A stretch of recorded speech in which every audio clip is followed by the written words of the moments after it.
Bismillahirrahmanirrahim. Assalamualaikum warahmatullahi wabarakatuh. Sebelumnya perkenalkan, nama saya Vina Selpia Misopa dengan NIM 1930305036. Saya dari kelas Tasawuf dan Psikoterapi 2 semester 5. Mohon izin sebelumnya kepada Ibu Suraya selaku dosen pengampu pada mata kuliah psikometri. Saya di sini akan memaparkan materi dengan tema sejarah psikometri. Langsung saja, apa sih sejarah dari psikometri? Sejarah psikometri itu awal mulanya yaitu mengukur suatu kecerdasan. Kata mengukur di sini adalah untuk mengetahui suatu angka. Oke. Pengukuran itu sendiri merupakan cara atau prosedur kuantifikasi terhadap suatu atribut atau variabel pada suatu kontinum. Maksud dari pengukuran itu adalah prosedur kuantitatif yang berbentuk angka terhadap suatu objek yang akan kita ukur. Jadi, dapat kita simpulkan bahwa psikometri adalah ilmu yang mempelajari bagaimana cara mengukur konsep pada psikologi manusia. Oke, selanjutnya, objek apa saja yang dapat kita ukur? Objek apa saja? Objek yang bisa kita ukur itu ada dua. Yang pertama, objek fisik dan objek psikis. Objek fisik di sini contohnya seperti berat badan, tinggi badan, dan lingkar kepala. Sedangkan objek pada psikis yaitu contohnya seperti kebahagiaan dan tingkat kecerdasan. Next, karakteristik pengukuran. Karakteristik pengukuran itu dibagi menjadi tiga. Yang pertama, atribut ukur atau sering disebut dengan objek ukur. Yang kedua, hasilnya bersifat kuantitatif. Kuantitatif di sini maksudnya berupa angka.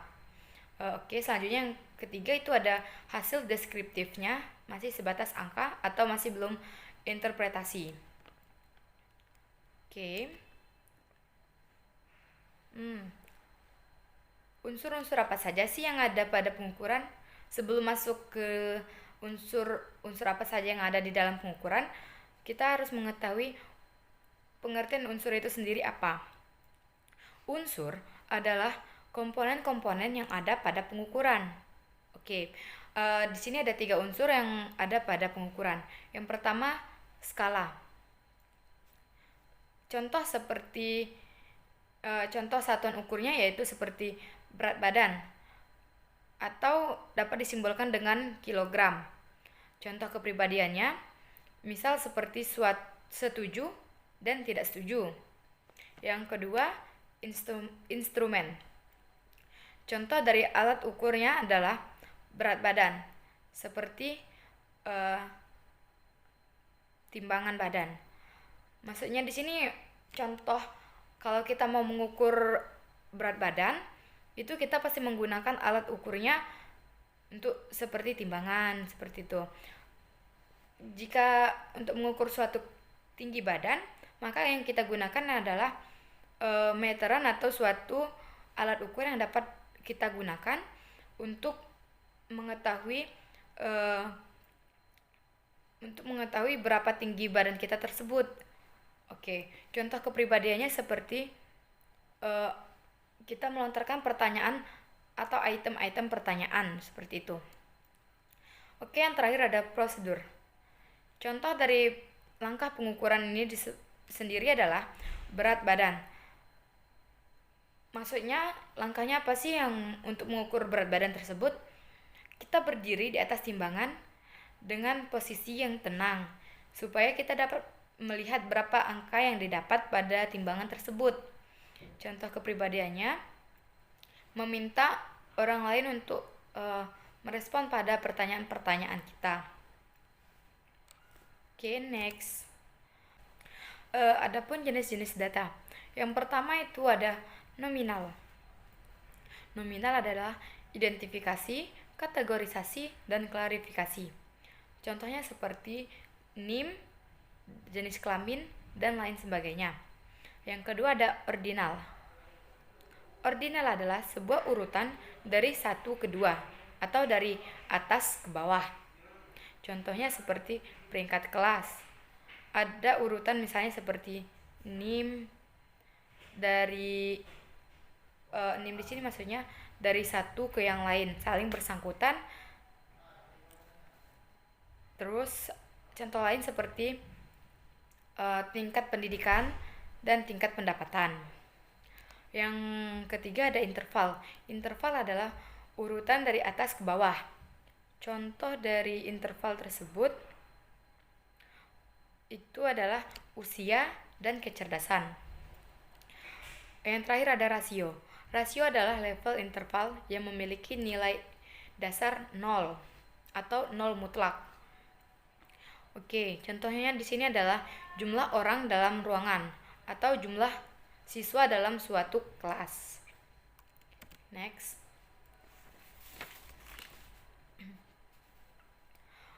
Mengapa sih psikologi itu penting? Menurut Anda, mengapa psikologi itu penting? Oke, singkat saja karena kunci utama pada ilmu sains itu di pengukuran. Ilmu psikologi ini termasuk pada ilmu sains, makanya penting mempelajari tentang pengukuran.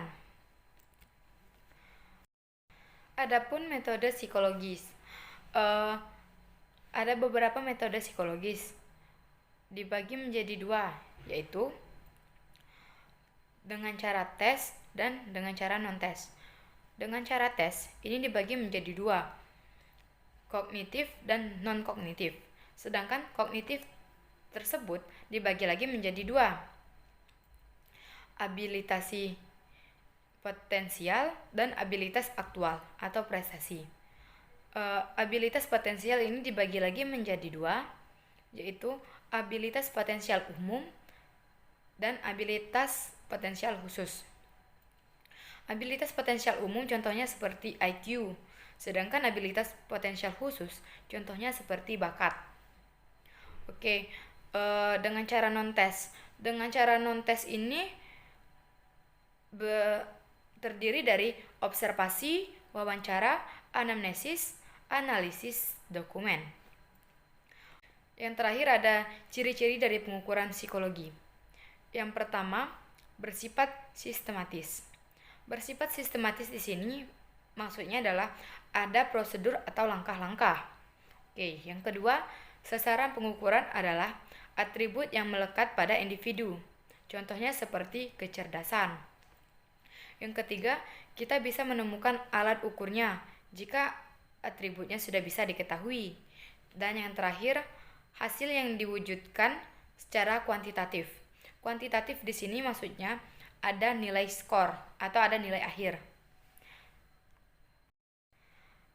Mungkin hanya itu materi yang dapat saya paparkan pada hari ini.